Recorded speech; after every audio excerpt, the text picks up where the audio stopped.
আরেকজনের বউ আরেকজনের সাথে ধরা পড়ছে, বিয়ে পড়া দিবো। আরে বেটা তুই আরেকজনের বউ কেমনে বিয়ে পড়াবি বেটা? বদমাশ, এটা বিচার? তুই ধর্ম বুঝিস না? তোর বাসায় কোরআন নাই? আরেক বেটা বিদেশ আছে, ওই বেটার বউ ধরা পড়ছে একজন লোকে, বিয়ে পড়া দে মাথা কামাই দে। এটা দিয়ে বিচার তোর?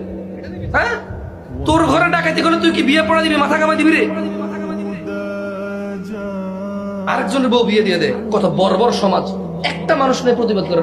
এটা আবার ভিডিও করে ইন্টারনেটে ছাড়ে, আবার বলে যে একবার ঠিক বিচার হয়েছে নাকি বিয়ে পড়াই দেবো। আরে বেটা, হেতে যা করার জন্য এই জায়গায় জেনা করার জন্য উঠছো, তুই বিয়ে করা দিলে তো তার আকাঙ্ক্ষা আরো পূরণই করলি।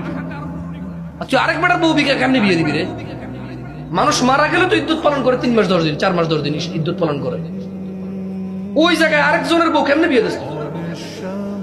ওই বেটা তালাক দিলে তো বেটা ইদ্যুৎ পালন করতে হবে, মানে তারপরে যে বিয়ে।